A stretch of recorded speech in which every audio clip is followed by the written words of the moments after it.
Welcome, everybody. I want to give a brief overview of Governor's Executive Order that will promote zero-emission vehicles by 2035.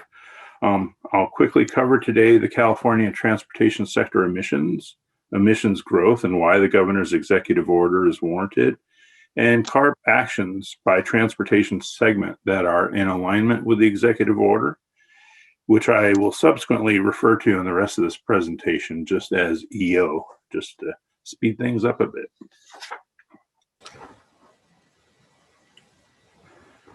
As the two charts on this slide show, the transportation sector accounts for 80% of California's NOx emissions and 40% of California's greenhouse gas emissions. And the programs we've adopted to address NOx emissions and greenhouse gas emissions so far are falling short of what we need to meet strict federal air quality standards that are ratcheting down over time and aggressive state greenhouse gas emissions reduction targets. The lines in both charts represent our progress reducing emissions based on programs adopted through 2017. As you can see, we've successfully reduced NOx emissions in the South Coast Air Basin. However, the red stars represent the NOx emission reductions necessary to attain the 2023 and 2031 ozone standards. Even with the progress achieved to date, you can see that more aggressive measures are needed. The story is similar for greenhouse gas emissions.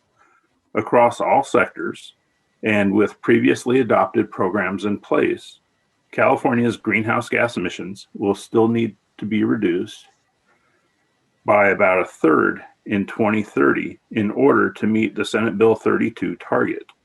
And to meet the state's mid-century climate targets, most notably the goal of carbon neutrality by 2045, will require considerably more effort. These targets make it critical to significantly reduce greenhouse gas emissions from transportation. To achieve these targets, we need to accelerate the transition to zero-emission vehicles in all transportation sectors where feasible. The following slides highlight the Governor's Executive Order and Carb actions in alignment with it. Governor Newsom signed EON 79-20 on September 23rd of 2020. The EO requires that by 2035, light-duty vehicle sales and short-haul and drayage truck operations be zero emissions. It also requires off-road equipment and operations to be zero emissions where feasible. The EO further requires that by 2045, all buses, heavy-duty trucks, and long-haul trucks be zero emissions where feasible. Now, I'd like to take a closer look at Carb actions in each of these sectors in alignment with the EO, starting with light-duty vehicles. There are three light-duty vehicle activities that are either under development or under consideration: modifications to the Advanced Clean Cars, or ACC, regulation, development of the Clean Mile Standard regulation, and consideration for vehicle miles traveled reductions. The current ACC regulation was adopted in 2012 and requires each vehicle manufacturer to sell an increasing percentage of their California vehicles as zero-emission vehicles. ACC also requires each vehicle manufacturer to reduce their per-mile greenhouse gas new vehicle fleet average in California. Carb will make the EO's light-duty vehicle ZEV target a key consideration in Carb's new ACC2 regulation. ACC2 is, and will likely continue to be, under development throughout 2021, with the first new initial ZEV targets starting in 2026. In addition to ACC2's requirement on automakers, the Clean Mile Standard, to be heard by the Carb Board this year, proposes to establish an in-use requirement for ride-hailing fleets like Uber and Lyft. Under the Clean Miles standard, which begins in 2023, 90% of the miles driven by these fleets would have to be electric by 2030. However, ACC2 and the Clean Mile standard alone are not enough to address where we are because a substantial portion of the light-duty fleet will continue to be powered by internal combustion engines well into the future. As a result, we also need to reduce the amount that people drive. Early concepts for reducing vehicle miles traveled include land use and transportation development linking, a VMT or GHG transportation mitigation bank, incentives to integrate travel planning, and transportation planning and demand management.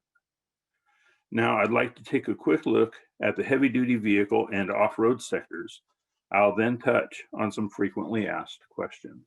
Drayage trucks are heavy-duty trucks that transport shipping containers or other bulk loads from ports to inland, intermodal rail yards, and transfer warehouses, typically over relatively short distances and only to a limited number of predictable locations. Drayage trucks are specifically called out by the governor's EO because their duty cycle, with its frequent loading, unloading, and waiting, provides ample opportunities for battery charging or hydrogen refueling. Carb will likely achieve the EO's drayage truck goal by incorporating new provisions into an existing or under development Carb regulation, like Advanced Clean Trucks, the drayage truck regulation, or the truck and bus regulation. Carb expects that low-income and disadvantaged communities will see significant benefit from this regulation because they are typically disproportionately impacted by port operations and frequent drayage truck traffic. The regulation could potentially require that all new drayage truck sales starting in 2023 be zero emission, and that via some registration mechanism, all drayage trucks in operation by 2035 be zero emission. On the transit bus side, Carb's goal would be to require a 100% zero emission fleet by 2040, 5 years ahead of the EO goal. Zero emission purchase requirements would phase in beginning in 2023. In addition to transit buses, public and private fleet shuttle buses would also be transitioning to full zero emission. The phase in would begin with a 1/3 requirement in 2027, becoming 2/3 in 2031, and 100% ZEV by 2035. That brings me to trucks. The Advanced Clean Trucks, or ACT regulation, approved last June, establishes progressively more stringent zero-emission vehicle requirements on truck makers. A quick look at the table shows that ACT alone does not get Carb to the governor's EO goal for this sector. Carb staff will have to explore additional strategies going forward. ACT is a truck maker requirement. Advanced Clean Fleets creates a demand for those new zero-emission trucks by establishing an associated requirement on the operators of in-use fleets.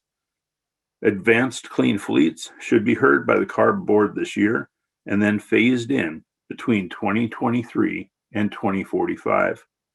Initial emphasis will be on truck types and use cases that lend themselves to electrification.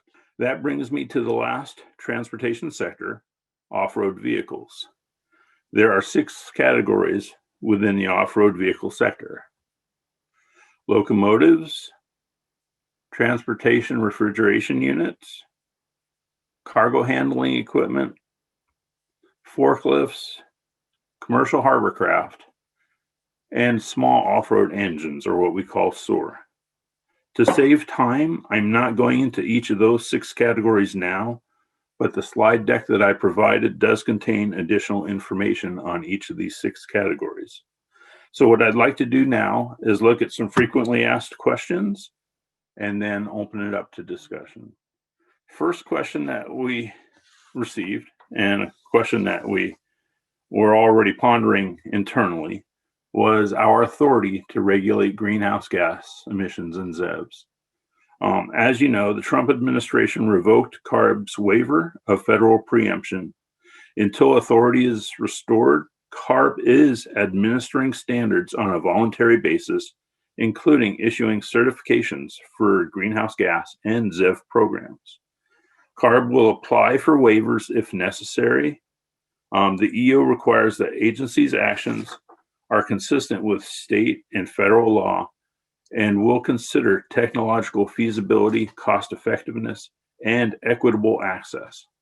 With all that said, we believe that January 20th of 2021 was a light at the end of the tunnel. And speaking for myself, I fully expect that Carb's authority to regulate greenhouse gases and ZEVs will be reinstituted shortly. Next question we've gotten, and it was one of yours as well, is what role will plug-in electric vehicles have, or plug-in hybrid electric vehicles have, in the ACC2 regulation? And I have to start first by saying it's very early to say what role it will have. As I mentioned, the ACC2 regulation is going to be fleshed out over the course of the next year, and it will be considering not only the role of plug-in hybrids beginning in 2026, but their role through the period of 2035. But with that said, CARB is considering all viable technologies, and the extent to which plug-in hybrids will be counted will be determined during this one-year rulemaking process that we're in right now.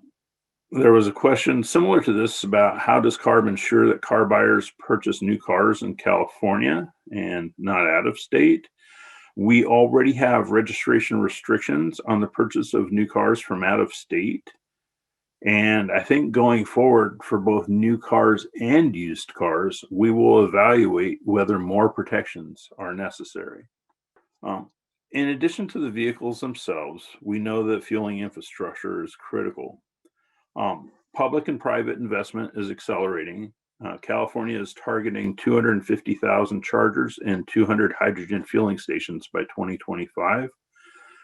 Approximately 5 million electric vehicles in 2030 will account for about 7% of annual electricity use and 1% of peak use.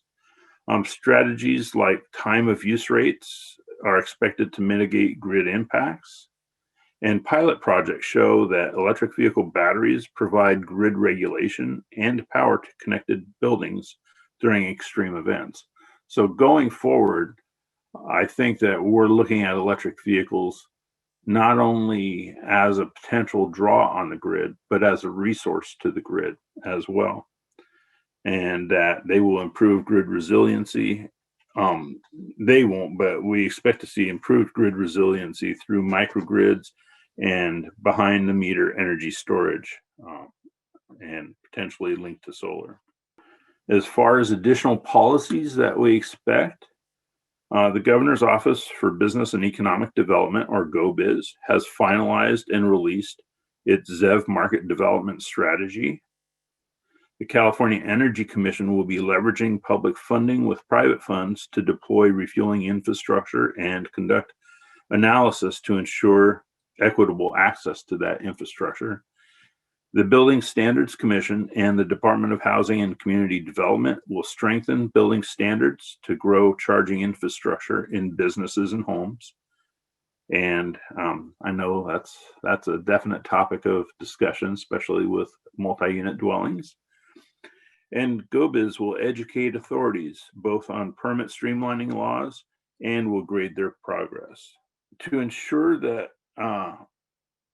there's equitable access, we will be implementing Senate Bill 350 low-income barrier study recommendations, including community engagement and partnership, expanding outreach and education, streamlining clean transportation equity of investments, application process, which is the Access Clean California program.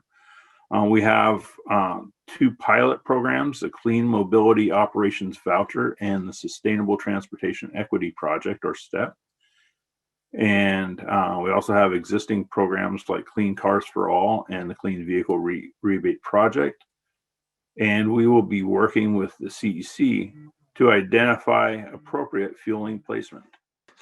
And that concludes my prepared comments or the presentation. And I know it was a lot, and I appreciate you hanging in there with me as I raced through it. I'd like to thank you and ask if there are any questions.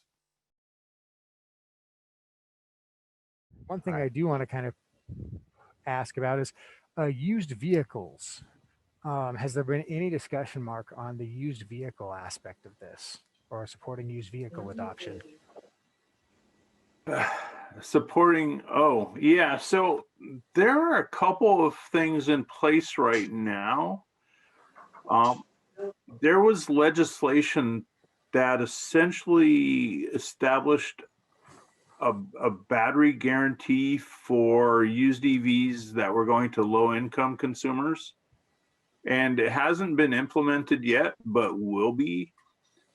And I think that, I mean, going forward, I think this becomes less and less of a problem. I think that they're essentially, this is not going to sound good, but I think there's essentially a class of early EVs that are going to be throwaways just because with the battery sizes they had and with the degradation they had, especially if they didn't have active thermal management, they're going to have limited usage. For a lot of people, that limited usage may be fine. But I think as batteries have become, and with thermal management, they can enter the secondary, tertiary markets, and the consumers can still be comfortable that those vehicles will serve them. But I think for some vehicles, like I say, some vehicles will be protected by existing legislation that hasn't been enacted yet, like the low income consumer battery warranty legislation. But for others, I think it's probably some kind of rules that allow people to better evaluate the health of the battery. And one thing that I would expect we might do is establish a not an OBD requirement, but essentially a battery state of health report, so that consumers buying used vehicles can find out essentially existing battery capacity or state of health.